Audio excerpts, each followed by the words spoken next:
ceritakeun abahnya sia lamun bere duit ku pengusaha ku pedagang kajunting ombalayah dagangna teu bagus teu masalah sebab anu halalan anggap nu kasihan nu halalna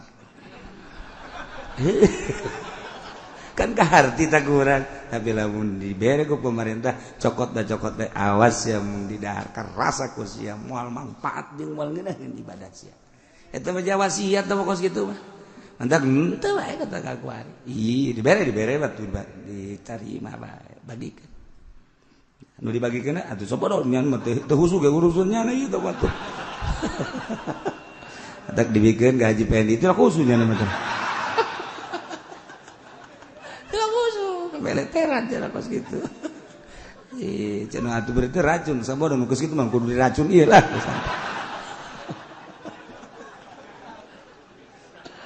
Nah, halala muharraman sekedar supaya nyaho bae. Ngabe urang lempeng sebab urang deuk bapanggih jeung Allah pan. Pek bae teh mah urusanna urang digaji aduh ieu sebenarnya kurang bagus.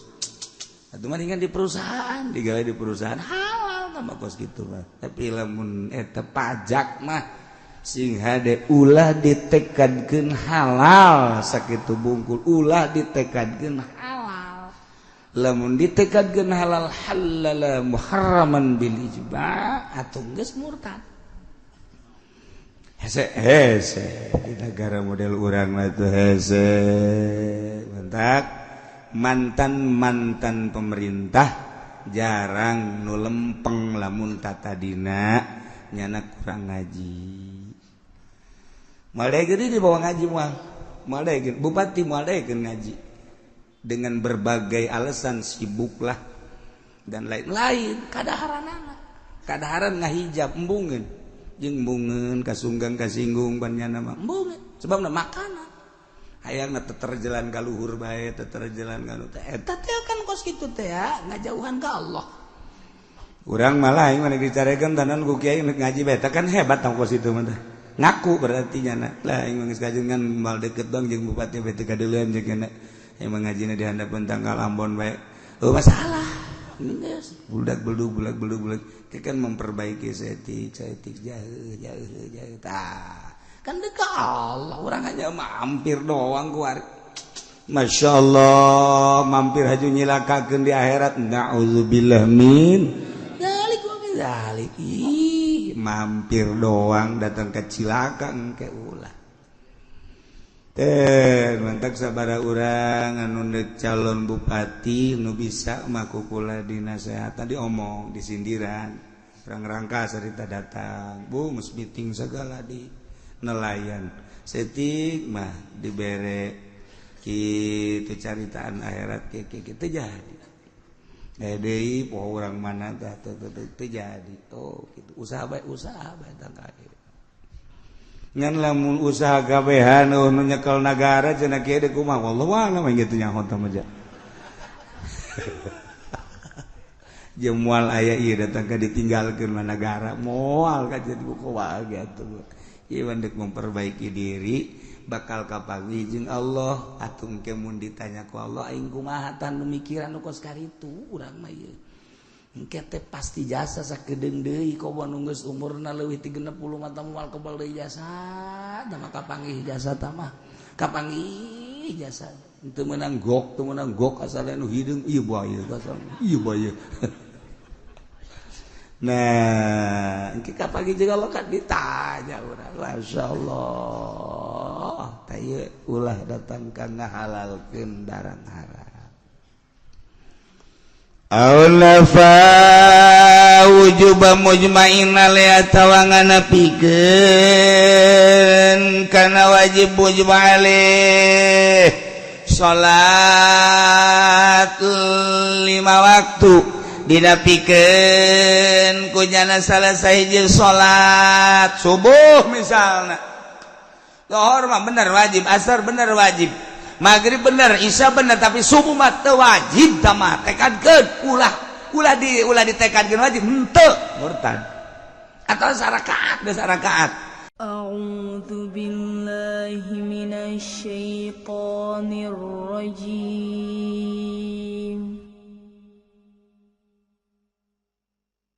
Bismillahirrahmanirrahim. ما حلل محرما بالإجماع atawa ngahalalkeun yasiman ingkang den haramkeun bil ijma'i kalawan ijma' ka zina kaya zina wa aksah lan sabalike malkun min halala muharrama Hunafa tawangan apikan yasiman wujuba mujma'in alaih wajib mujma'alah awazama alal kufri godana tawangazam yaman ingatasi kufur ing dalam kaesok aw taraddada fihi atawa mang yasiman pihi ing dalam kufur kafara maka kufur iya wal fi'lul mukaffiru ma ta'ammadahu istihza'an sarihan bid-dini aw juhudan lahu tawi pagawean kang ngupurkeun iku barang kang maha-maha si wong ing istihza'an kenara ngaguguyon sarihan kang soreh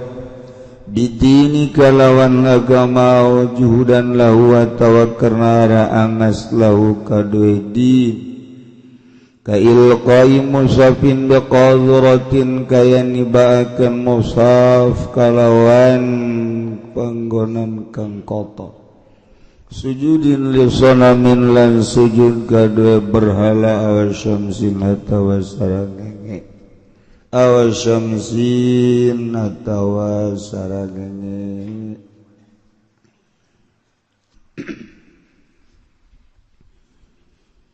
urang masih keneh ngabahas tentang riddah keluar tina agama Islam tilu perkara hiji kuniat megatkeun Islam beres kurang dibahas kadua ngucapkeun ucapan kufur katilu pagawean kufur ieu masih keneh seputar ucapan kufur halala muharraman bil ijma' tawa jelema ngucapkeun kana hiji pagawean nu haram diucapkeun halal ngahalalkeun perkara nu diharamkeun ku syara secara ijma' zina teh geus arapal sarerea hukumna adalah haram muhson kudu diranjam datang ka pae lamun goer muhson dijilid 100 jilid. Oh, lamun diterapkeun di Indonesia asana saparo paraeh ya. Saparo paraeh we pokona. Zina teh diharamkeun ku Gusti Allah lantaran bakal ngacak-ngacak turunan. Teu puguh ieu bakalna bin saha. Borosot anak ka alam dunia teh tepugu bina lantaran tatadina Salome satu lubang rame-rame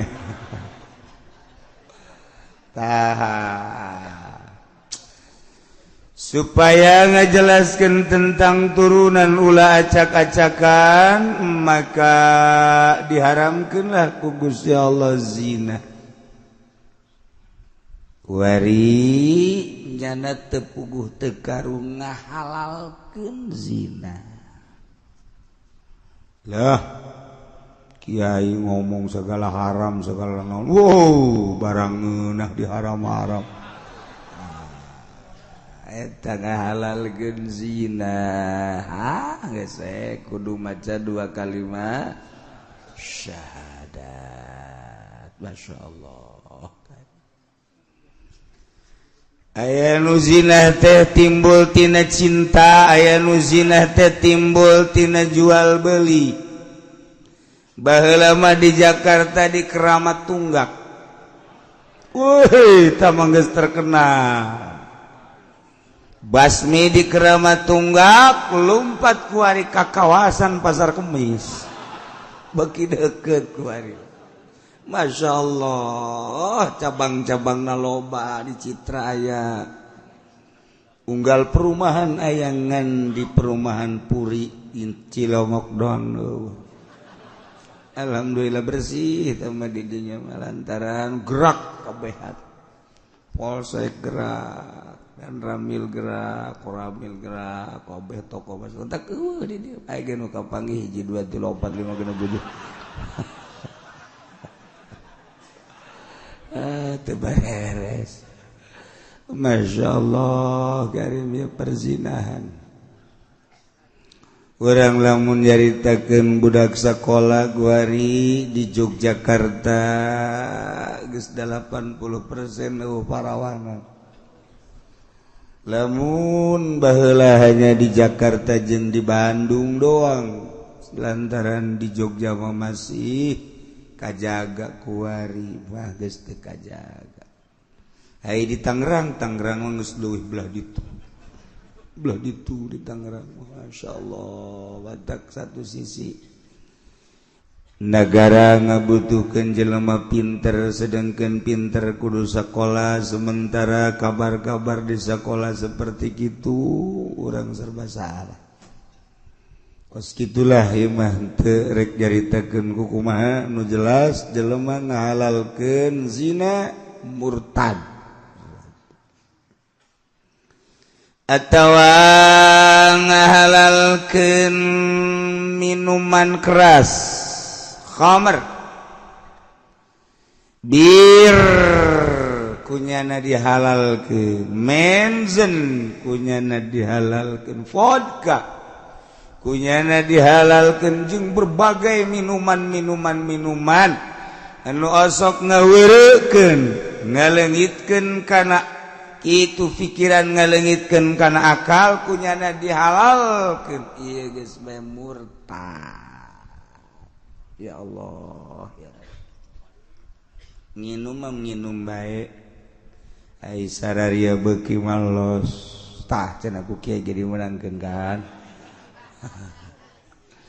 los ai sia barareuki mah hai jawara hai pemuda tapi ai datang ka ngahalal ke maulah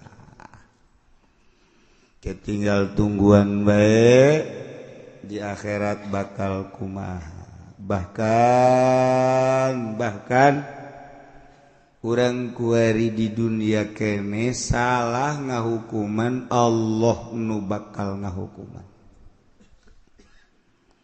urang ngakurkeun nu salah jeung nu bener di negara nu zinah nu kuduna dihad atawa diranjam nu maling nu kuduna dihad dipotong anu minuman nu kuduna dia ternyata diantepkeun di negara ngantepkeun kana hukum-hukum nu geus jelas dina Al-Qur'anul Karim bakal dibere mamala ku Gusti Allah. Entak urang sieun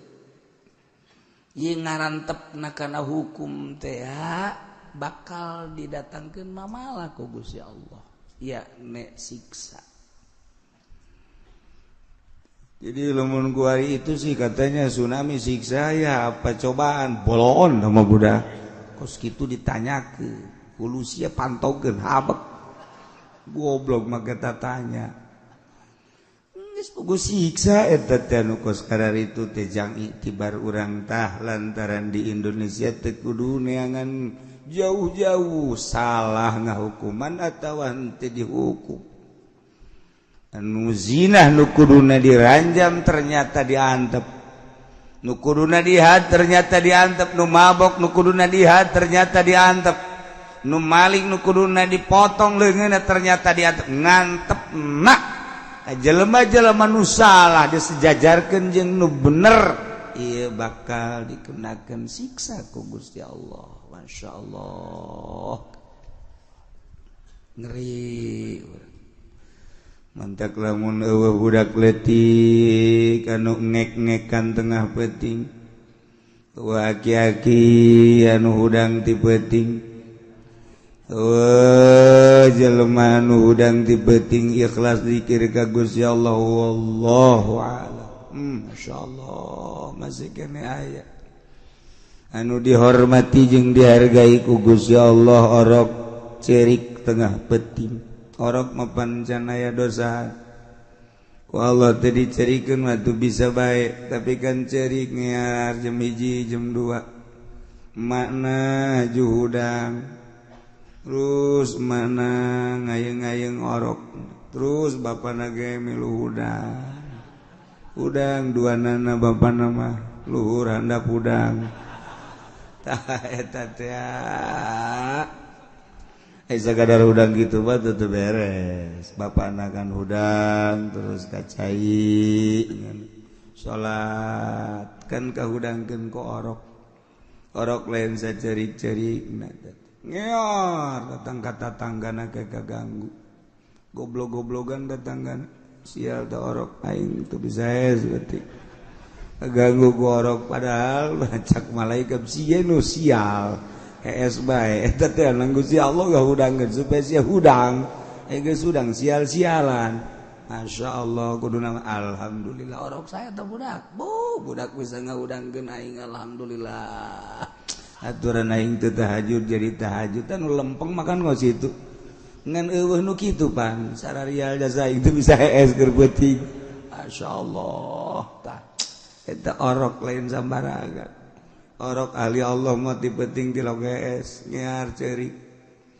ngahudangkeun sekitarna aya aki-aki jeung nini-nini hudang ti peuting eta ge sarua teu kuat naki hayang ki kababayan di jalan malah mah can datang ka tempat cai geus kieu wer lain ngisang balik deui tah ieu geus sagala teh kumaha isuk bae tama siksaeun agi-agi kos kitu mah.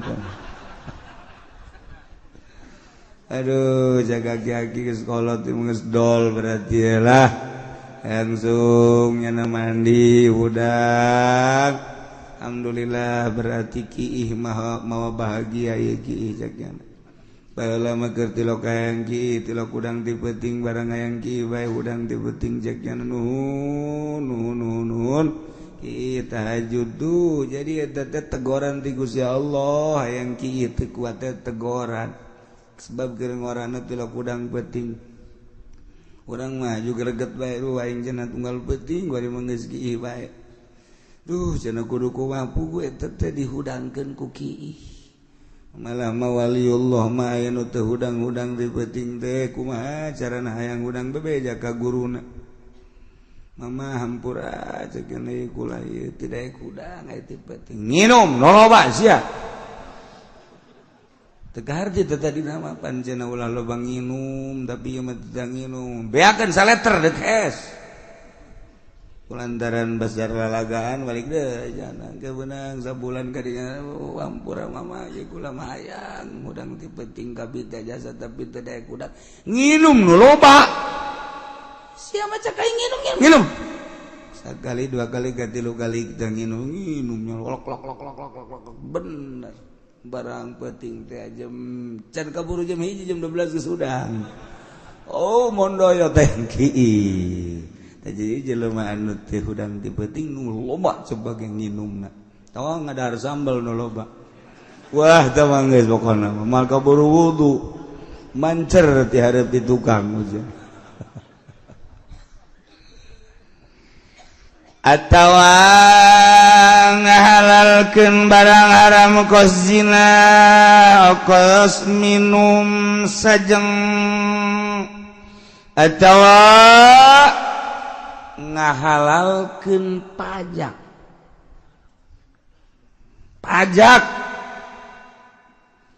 teh barang haram lawi taqada haqiyatal muksi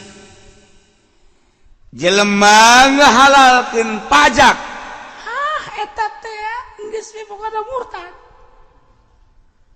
cokotan bae ku RT ku lurah los sama pajak tapi ulah ditekadkeun halal ai beuki menyana ka pajak bupati terus nya nama gupak di pajak gupak nya kos kebodongkol nya nama geus gupak ih mantak ceuk lagi saha bupati nu bisa khusus salatna tadi dia kakara ka nyawa kamari ieu mah so amat cenah ki uci so jasa teh mah cenah ngomong ieu atuh aing mah wayah so mah so bae ieu ngan mendasar aing mah sona sakieu kiai dijagaan bae ge barang daharna ieu ti saha ieu ti mana maksudna ditanya kitu teh beusi aya nu salah hayang bener lurus ka Gusti Allah tetep husu hese bae hese beta husu teh lain hese deh hese jasa ngan rada deres bae aya disejak mah husu teh disejak geus kulantaran disejak atuh dijaga mata dijaga ceuli dijaga dan rada deres sok aya mer-meran mah saeutik ai kos kitu mah da bupati mana nu khusus salatna ya tangkepeun kabeh bupati mah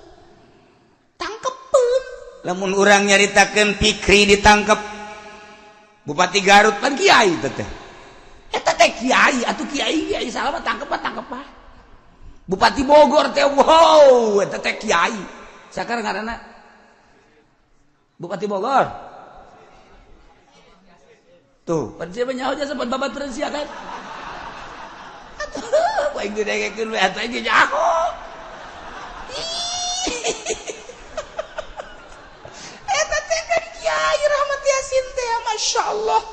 lamun menteri agama atau talar Quran berbagai menteri-menteri talar Quran bisa maca kitab ditangkap eta teh nah cak bupati nu sejen tuh salah makan ditangkap can kagiliran doang can kagiliran cak kabeh salah nu nyahoeun karena tata cara politik salah urang mah lantaran bodoh teu nganggap salah kan ka bupati sabaraha pendapatan di Tangerang sabaraha pendapatan di Serang jangan gaji PNS sabaraha jang pembangunan sabaraha emang tadi hitung gitu ku rakyat je warangsan kan gitu nyaho urang getet sekian persen jang PNS sekian persen jang pembangunan aya teh sakitu persen deh ka mana oh berarti kan teu ditangkep teh can giliran doang sabenerna mah urang doakeun mudah-mudahan ulah kagiliran tuh sia mendek jore bae kan geus kanyahoan ku aing lamun atut ditangkep lantaran kasus loba jasa atuh gubernur nu sejen ge sabenerna mah akur ngan kagiliran doang emang kumaha gitu mantak jeung Gus Dur teh dirapin ini negara kita nih 20 tahun dari kasus KKN belum selesai cekna tidak akan selesai saking gitu lapis wah itulah laga nah ieu mah keur carita sabodohnya na ieu bara reuki mah jangke ge bakal kapanggih jeung Gusti Allah anu dunia ieu nangieun Allah anu Allah teh ngatur make ayat suci Al-Qur'anul Karim hajujana teu make kana aturan Al-Qur'anul Karim pek teh hiji urang mah sakadar rakyat diatur ku nyararana nanya nu nyieun pek ai bara reuki mah heuge ngan pajak mah tetep haram ketika nyana dahar dipajak minum dipajak beli kendaraan dipajak ngebangun dipajak sek teuing asal ulah ngahalalkeun ketika ngahalalkeun pajak jadi disate engke nyana di akhirat dibelem dibulak balik kerecek saha eta bupati saha eta gubernur saha eta tama RI 1 Ahok mah atuh emangnya nama teu jadi gubernur ge ngerecek ternyata makan kafir. Iya sing hade tah.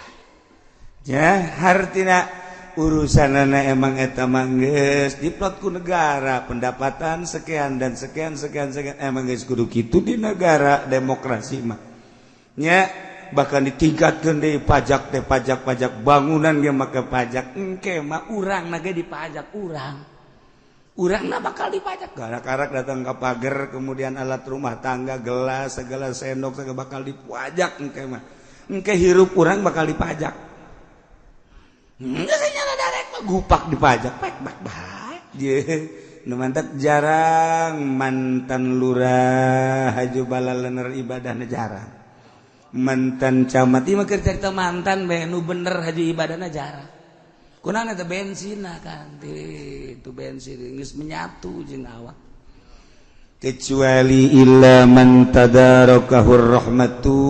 anu disusul ku rahmat Allah lain deui tamat merentah tadina loba sedekah dedeuheun Allah biasana kana loba sedekah Allah nyusul ku rahmatna abi ngaran-ngaran aju pelit mah ai hererese jasa ieu nu mentak pantes pausa goblok-goblokna dagang aya nu halalan sabener-benerna pamarentah nu halalan deui kumaha coba eta deui wae eta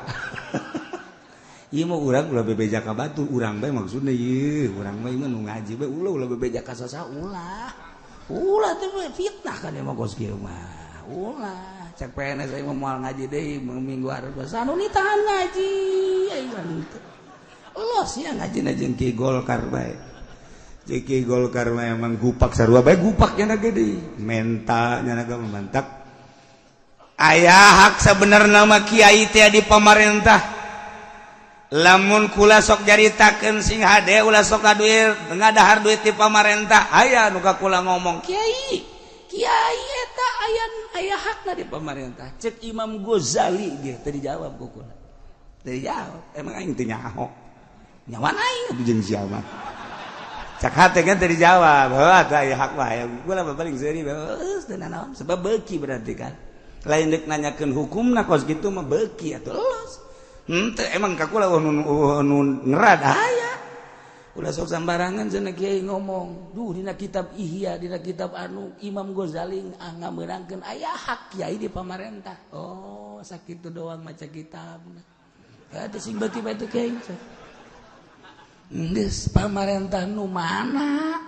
anu Imam Ghazali ngameunangkeun jeung kiai lantaran memperjuangkan agama ngabogaan hak mufti di ditu nama mufti teh ngabogaan hak qadi ngabogaan hak di pamarentah lantaran nyana ngembangkeun agama pamarentah nu mana taliti heula atuh nu pendapatanna ti mana taliti heula atuh masyaallah karim atuh ai pamarentahanna kos urang mah nu tina pajak saha kiaina nu ngameunangkeun mun Imam Ghazali nyahoeun bahwa eta teh tina pajak boro-boro deuk ngameunangkeun Imam Ghazali moal ngomong malah murikak bulu kieu mah Imam Ghazali ya pas Imam Ghazali geus moal ngajawab suka kitu sia mah ahli neraka sia ka ditu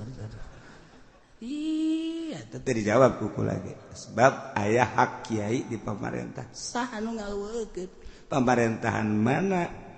sebab kokocoranana di mana nah lawiya taqada mun nekadkeun jelema haqiyatal muksi boga sifat hak tindak pajak sedengkeun pajak eta haram nyana ngahalalkeun kana barang haram murtad ih mantap kiai bagus jasa ieu mah keur carita kiai bae aja nu lain kiai mah tagung ka neraka maksudna mah nu kiai behelanan aju nyana ngansokeun proposal nyokot aju ngada tata dina bagus jasa elmuna ngeunaheun didengekeunana nyanana ibadahna bangun bagus ilmu aya di nyana gagah aya di nyana harisma aya di nyana dek ngadahar duit pamarentah dibere embung ngadengekeunana aneh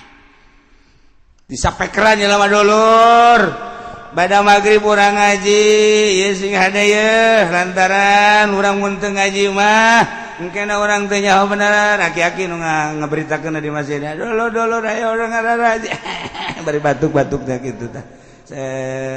masyarakat sana magana kiai anu bohong lah ieu mah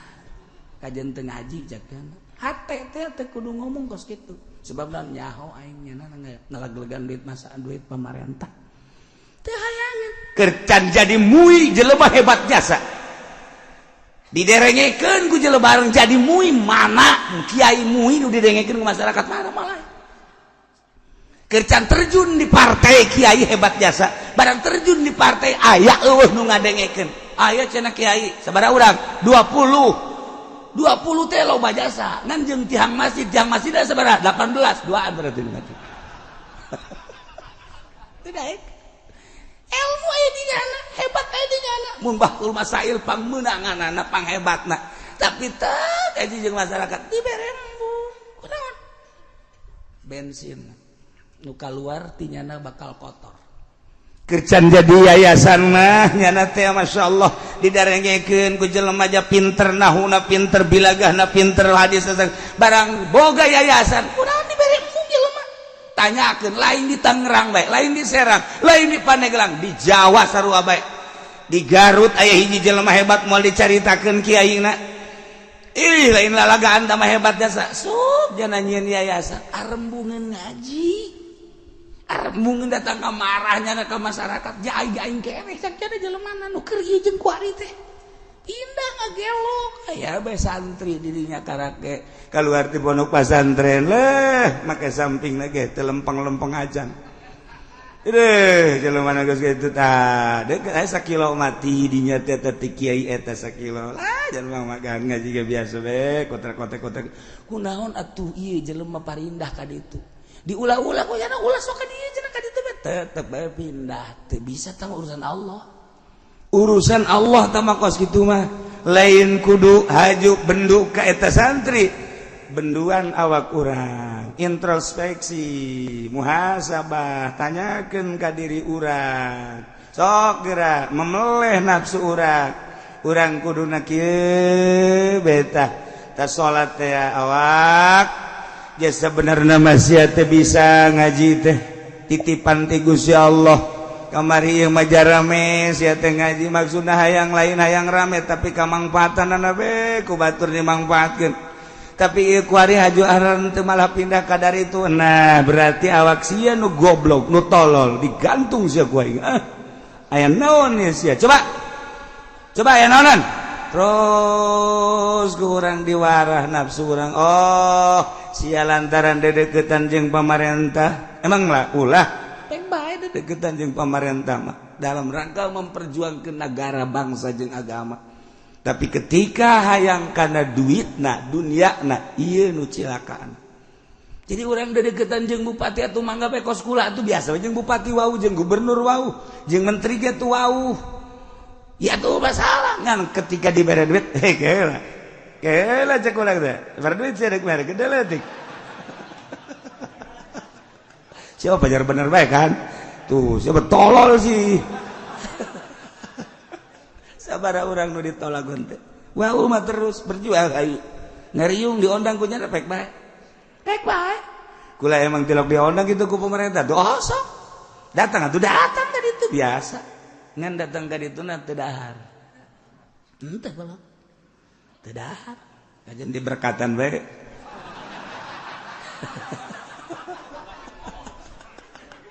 siapa pajar bener bae kan tuh atuh teh waleh datang ka ditu teh deuk dahar lantaran nyana manusia aing manusia nyana butuheun baca kulhu kula zubirul falak bidan ngariung ayo ngariung ngakomunikahkeun mah teu ieu mah emang tugas Gusti Allah keur carita aya waktu mah teu hayu ngan ketika dibere duit henteu embo aja dibere cokot-cokot mah cokot bae aja jang satu itu mah rahasia negara tuh ka situ ulah didahar henteu Allah maha uninya teu pernah kayak heula kudu ngadahar duit pajak. Abah ibarat caritakeun abahnya sia lamun bere duit ku pengusaha ku pedagang kajunting ombalayah dagangna teu bagus eueuh masalah sebab anu halalan anggap nu kasihan nu halalna kan kaharti tak kurang tapi lamun dibere ku pemerintah cokot awas ya mun didahar kerasa ku sia moal manfaat jeung moal ngeunaheun ibadah sia eta mah wasiat teh kos kitu mah mantak henteu wae kata kakuari dibere batu ditarima bae bagikeun nu dibagikeun atuh sapodo nyan mah teu husuk ge urusannya na ieu teh waktu tak dibikeun ka Haji Pendi itu khususnya nama teh beleteran jalan kos gitu. Cenah atuh berarti racun, sabar nu geus kitu mah kudu diracun ieu lah.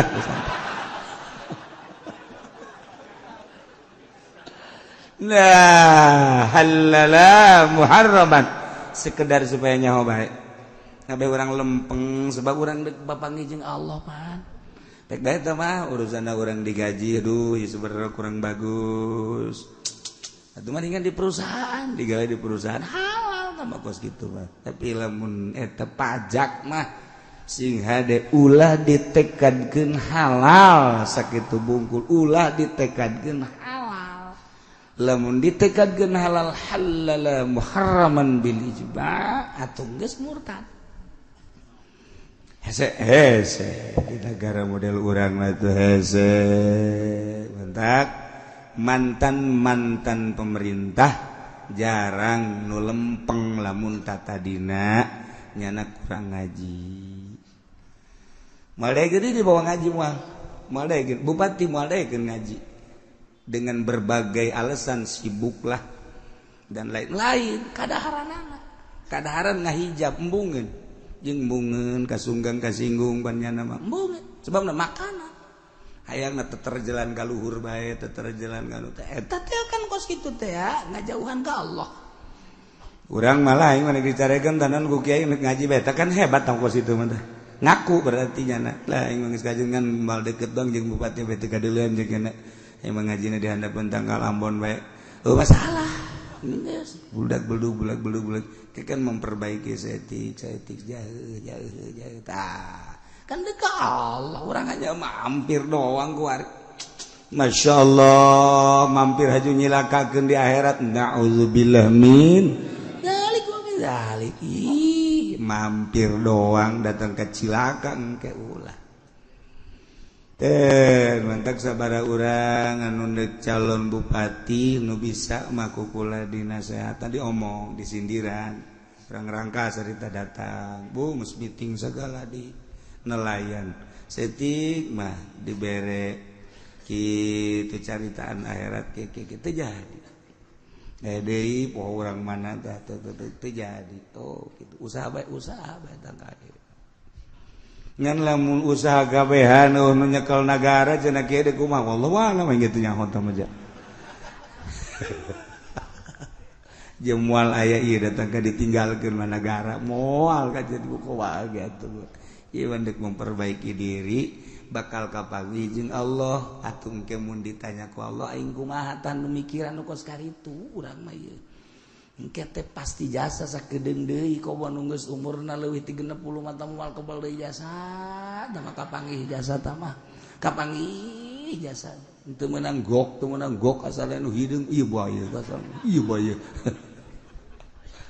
Nah, engke kapagi jeung Allah kan ditanya urang. Masyaallah.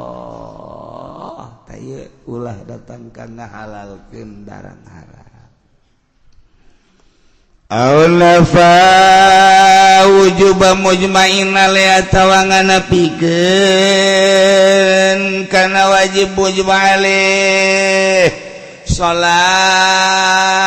5 waktu didapikeun kunyana salah sahiji salat subuh misalna zuhur mah bener wajib asar bener wajib maghrib bener isya bener tapi subuh mah teu wajib tah mah tekadkeun ulah ditekadkeun wajib henteu murtad atau sarakaat geus sarakaat subuh mah 2 rakaat maghrib 3 rakaat nah isya 4 rakaat ieu teu bagus sih isya 4 rakaat teh. Nah sebab kan urang teh tunduh waktu isya mah. Nu pas mah eta mah isya mah 2 rakaat atau 3 lah sarua jeung magrib. Nah, ku urang dinapikeun eta sabenerna mah lain 4 rakaat, 2 rakaat. Nu 2 rakaat teh mah tah ulah ditekankeun wajib. Eta mah teu. Jadi urang salat salat isya 2 rakaat cukup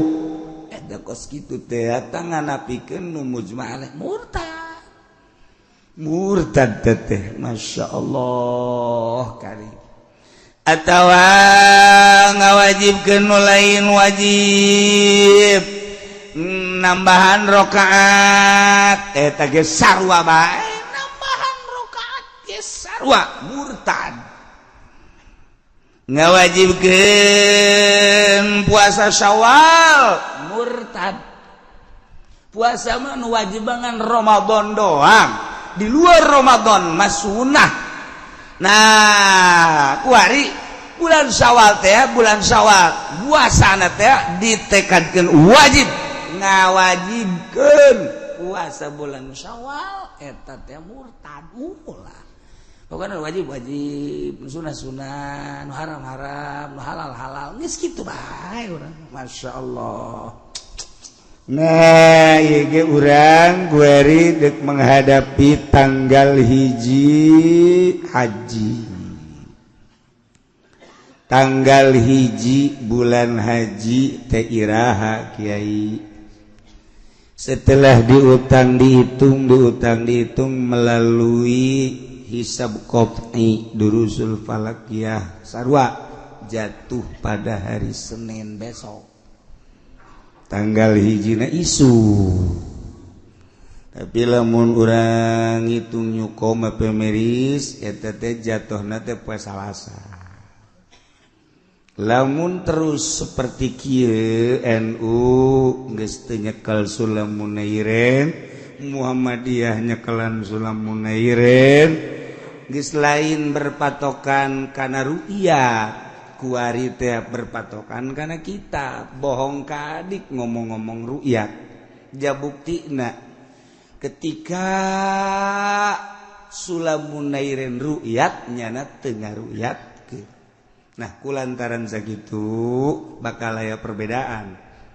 lamun pemerintah depak nyekelan gitu Happy Maris nyukom berarti nyana lebaranana poe Kamis lamun nu nyekelan sulam berarti lebaranna Rabu tapi anu indah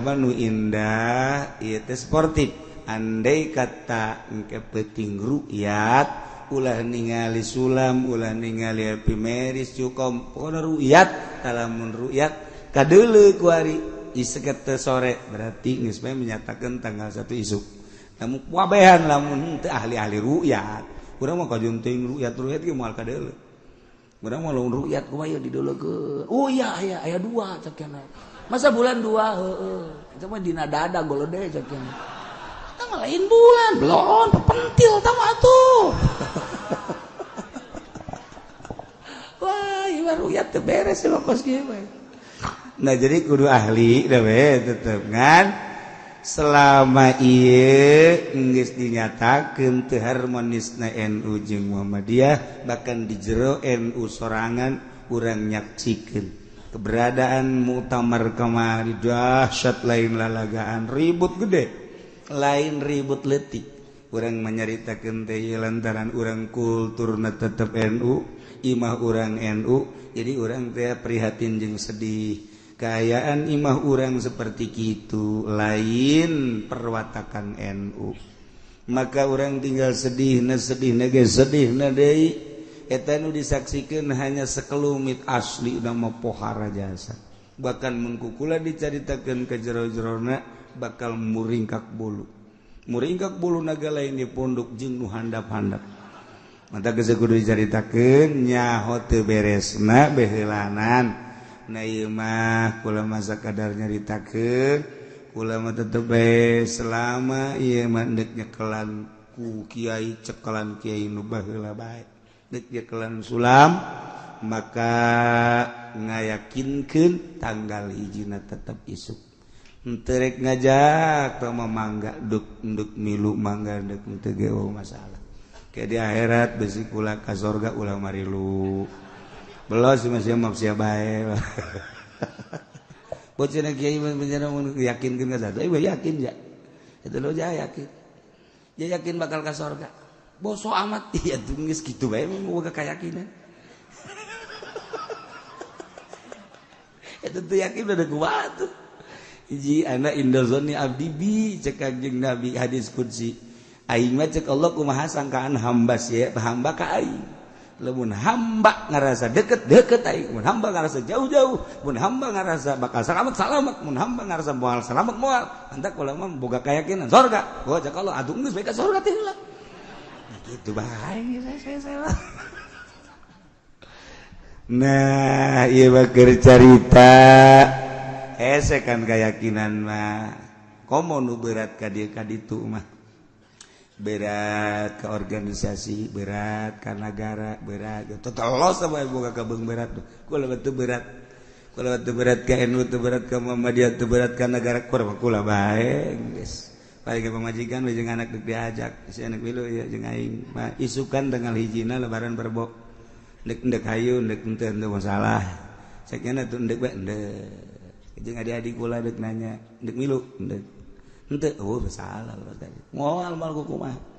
paling deuk nanya we ka Haji Pendi rek milu moal ka ditu sih sinter ku sia saya kan itu teh ieu kelalagaan jadi kasih geus moal caritakeun panjang-panjang urusan gitu hisab qot'ina geus nyaraho kabeh jadi isuk tanggal hiji geus lamun isuk berarti Senin Selasa Rebo ngahenen karena sejerokan berarti Senin Selasa Rebo guys lebaran Rebo berarti coba orang buktikan ke ja tinggal puasana di jero bulan haji aya tarwiyah jeung arpah tanggal 8 tarwiyah tanggal 9 arpah berarti tanggal 10 lebaran geus urang puasana 2 lamun nu endek bilu ka hisab qot'i sulam berarti tanggal 8 penaon tah Senin poe Senin tanggal 9 Salasa poe Rebona lebaran lamun anu endek milu misal terjadi misal perbedaan mudah-mudahan teh perbedaan misalnya anu nanggalkeunana Salasa berarti tanggal 8 poe Salasa poe tanggal 9 Rebo lebaran poe Kemis spek geus eueuh jadi permasalahan jeung ulah dipermasalahkeun tah mah ja pamarentah ge di akhirat teu tanggung jawab ieu nya lagi boro-boro nanggung jawab batur puga aing ge cenah berat ti kumaha teu bisa kayak kira masyaallah hampang jadi hirup teh ngan anu hebat ba puasana ti tanggal hiji lamun urang puasa tanggal hiji cek Kangjeng Nabi nu diriwayatkeun ku Ibnu Abbas al yaumul ladzi ghafarallahu fi li Adam alaihi salam awal yaumin min dzilhijjah poe anu Allah ngampura ka Kangjeng Nabi Adam teh nyaeta awal poe bulan haji Kangjeng Nabi Adam alaihi salam teh titah cicing di sorga kemudian aya larangan ulang ngadahar buah khuldi cek sakaol buah khuldi teh tafsiranna eta adalah buah zaitun nah ku Kangjeng Nabi Adam dijauhan setan ngagoda jak setan pangeunah-ngeunahna di sorga buah ieu jeung eta teh bahasa Gusti Allah maksudna ulah teh sebenarnya mah nitah. Kangjeng Nabi Adam kitu amat sih. Bahasa pangeran jeung bahasa urang mah makhluk kan beda cek ya. Atuh percaya bae ka kula atuh teu beu masalah. Sebab kula mah padi hirup leuwih ti heula tibatan maneh dam. Cek iblis deh. Jadi geus jauh lu kali ku pangeran teh geus jauh. Ngomong kieu maksudna kieu, ngomong kieu maksudna kieu, ngomong kieu maksudna eta mah percaya bae atuh alhamdulillah teu percaya masalah teh mah teu rugi teu untung ulah mangan sakadar nganasehatan wah mau ngomong ngeunaheun biasa tiis perasaan bangun ikhlas teh eta mah nasehat nah sekali dua kali tilu kali badam ti heula hirup teh geus ti heula ieu mah larangan teh lain masalah larangan ku ngeunah-ngeunahna jadi ieu teh dilarang teh lain sembarangan larangan eta teh maksudna mah nitah ngan bahasana make bahasa ngalarang gitulah Gusti Allah ngaranna ge bener tah ye coba bae diicip-icip ku Kangjeng Nabi Adam diicip-icip atuh langsung dicarekan ku Gusti Allah morosotlah ka dunia urang teh kuari ulah ngomong kieu gara-gara Kangjeng Nabi Adam doraga tungtung nama urang kuari aya di dunia bae mun baheula Kangjeng Nabi Adam teu doraga meureun urang di sorga beureunanan ulah kitu tetep bae kulantaran Kangjeng Nabi Adam teh maksiat baheula di sorga turun jadi kuari urang teh nuturkeun Kangjeng Nabi Adam Kangjeng Nabi Adam ge baheula di sorga maksiat atau komo urang itu wajar-wajar maksiat teh ngan ayana maksiat teh deuk daon endek aya bab tobat jadi Allah deuk ngabukakeun bab tobat nu mantap aya maksiat salila ngan aya bab tobat teu salah itu masalah mentak bener baik terus malaikat itu masalah baik iblis orang mah di tengah-tengah berat ke malaikat hebat berat ke iblis atau teu hebat tinggal orang baik mutu introspeksi aing sih lobaan nganyarupaan ka mana ye ka malaikat apa ka setan barang ku urang ditilik-tilik asana aing mah lobaan ka setan di sakira teh berarti atuh neraka nah kuari Adam sujud plek terus be istighfar Kangjeng Nabi Adam istighfar diterima nak tobat Kangjeng Nabi Adam awalu yaumin min Dzulhijjah tanggal 1 bulan haji mantak man soba zalikal yaum ghafarallahu lahu kulla dzambin sajelema nu puasa di tanggal 1 haji Allah ngahampura sakabeh dosana masyaallah lain amin puasa eta puasa atuh moal benang diaminan was itu mah masyaallah wa yaumul tsani istajaballahu du'a Yunus alaihi salam poean kadua Allah ngaijabakeun doa Kangjeng Nabi Yunus alaihi salam bakhrajahu min batnil hut Allah ngaluarkeun tina beuteng lauk engke bakal dina Al-Qur'an urang dongeng Kangjeng Nabi Yunus masyaallah pohara eta bae di dalam la ilaha illa anta subhanaka inni kuntu minaz sajabna lahu wa najainahu minal ghammi wa kadzalika nunjil mumin eta wiridan Kangjeng Nabi Yunus alaihissalam waktu Kangjeng Nabi Yunus dibalangkeun di kapal dicaplok ku laut bayangkeun coba di jero laut sorangan bae boga duit misalnya hayang nginum balanjana ka mana kudu jualan kan di jero laut di jero beteng laut masyaallah karim iyalah Kangjeng Nabi Yunus wiridan la ilaha illa anta subhanaka inni kuntu minadh dhalimin astajabna lahu wa najainahu minal ghammi wa kadzalika nunjil mu'minin datang ka waktuna borosot diutahkeun ku lauk nah cek Gusti Allah cek Kangjeng Nabi man shoma zalikal yaum kana kaman abadallaha ta'ala sittatan sanatan lam yashilla fi ibadati tarfatain sajelema nu puasa dina poe kadua sarua jeung puasa ka Gusti Allah ibadah ka Gusti Allah satahun teu pernah maksiat saeutik-eutik acan poe kadua tah oke dongeng Kangjeng Nabi Yunus poean katilu wal yaumul tsalits allazi istajaballahu fi du'a Zakaria alaihi salam poean katilu teh poean anu diijabah doana doa Kangjeng Nabi Zakaria alaihi salam madak man shoma dzalikal yaum istajaballahu doa sajelema anu puasa dina poe katilu bakal diijabah doana berarti kan diijabah doa mah bersih wal yaumur rabi'al yaumul ladzi wulida fi Isa alaihi salam poean kaopat poean di mana dilahirkeun Kangjeng Nabi Isa alaihi salam Kangjeng Nabi Isa alaihi salam dilahirkeun poean kaopat bulan haji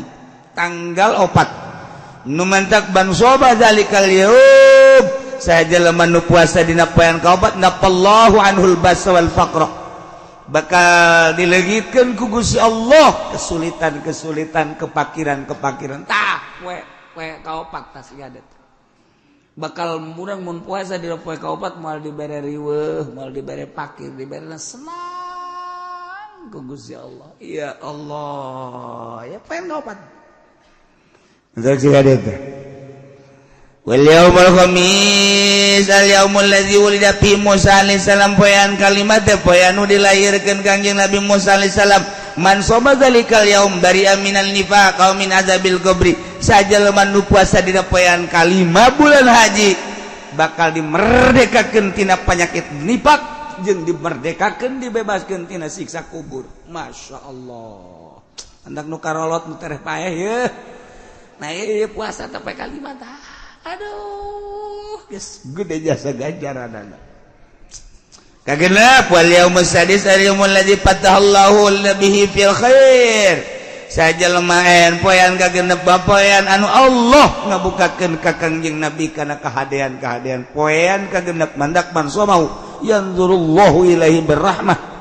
saha jelema nu puasa di poean kagenep Allah bakal mencrongkeun dengan rahmatna nu mantak fala yu'adzabu ba'dahu abadan jelema moal dibere kariweuhan salilana moal disiksa sariwana ku Gusti Allah.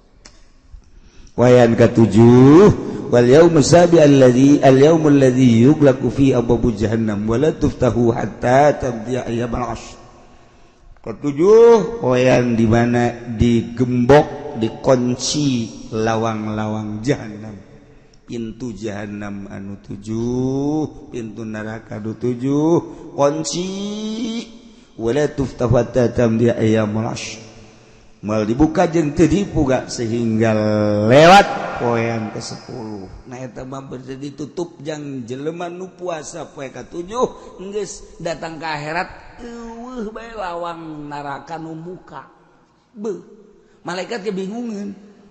Di ka dieu nutup ka ditu nutup ka ditu nutup cak malaikat teh jangan nutup kabeh cak kana. Geus ditendang we ku malaikat blong.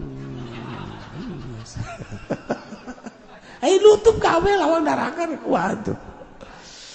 Wayan kadalapan wal yaumus saminu al yaumul ladzi yusamma yaumat tarwiyah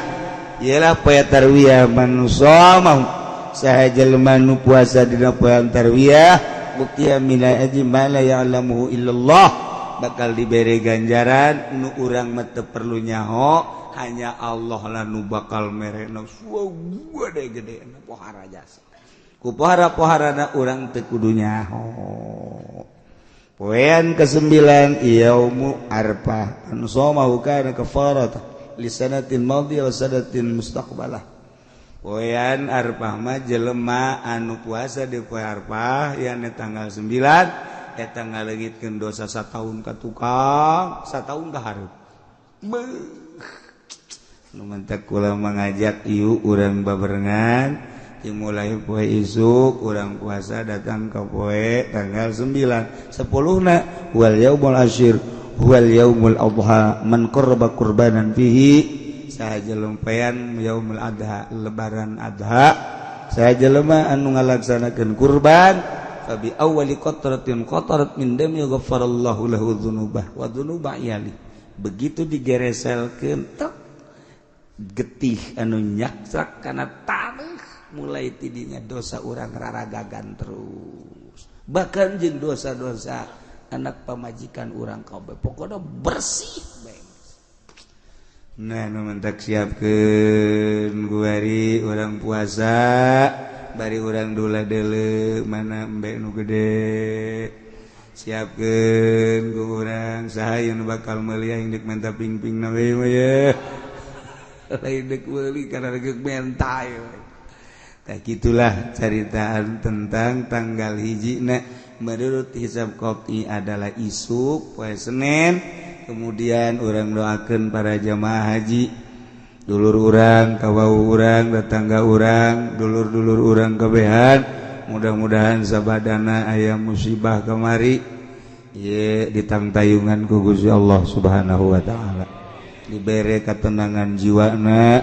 dibere sakumaha biasa gararaga atuh urusan kos kitu mata manggeus aya di Lauhil Mahfuzna geus teu kudu dicaritakeun kumaha-kumaha sebab secara zahir mah reunanan urang teh neuleu Kitu sedih secara zahir mandele urang kamanehanana teh kos keur itu maot lah ngaranna secara hakikat mah nya maot dihareupeun Baitullah nya poe Jumat nya endek ngalaksanakeun haji atuh jang dirina mah seserian di jero kuburan ngeunaheun lain lalagaan mah kumaha kitu urang boga kayakinan berangkat ti dieu endek ibadah haji datang ka ditu kapanggijeun Baitullah di Baitullah nya poe Jumat kabeneran maotna syahid atuh geus teu kudu caritakeun teh nu maot mah ujianna nangke di akhirat bakal kabita nya kitu mah aing teh atuh meureunna hayang ka Badung ceuk teh sia mah untungnya seserian ke di akhirat teh apa bari ngiringkeun Baitullah masyaallah nya seungitna kabina-bina ku ari mah urang sarana di teu bisa balik deui lah lan anulah eta mah manusiawi padahal secara hakiki mah geus nikmat jasa atuh nya di jero kuburnya maot di makahareupeun Baitullah niatna ibadah ka Gusti Allah haju kaayaan maotna deui sain atuh indah ras harapan tuh kan mantak geus urusan gos kitu mah teh geus aya ti dituna ulah kieu lain momal ka Mekah besi keren ke ragag deui di baing atuh lagi itu japoe kamari ganun teu kana keren kan moda rambalaya jadi ditu mah deres mantep jasa maot anu di urang nah ieu keur carita tetep urang mangan sakadar bisa ngadua sakali deui dulur urang kawau urang kerabat-kerabat urang mudah-mudahan ditantaingan ku Gusti Allah Subhanahu wa taala di barokati surah Al-Fatihah Al-Fatihah Bismillahirrahmanirrahim Alhamdulillahirabbil alamin arrahmanirrahim maliki yaumiddin iyyaka na'budu wa iyyaka nasta'in ihdinas siratal mustaqim siratal ladzina an'amta 'alaihim ghairil maghdubi 'alaihim waladdallin aw azama 'alal kufri wallahu a'lam.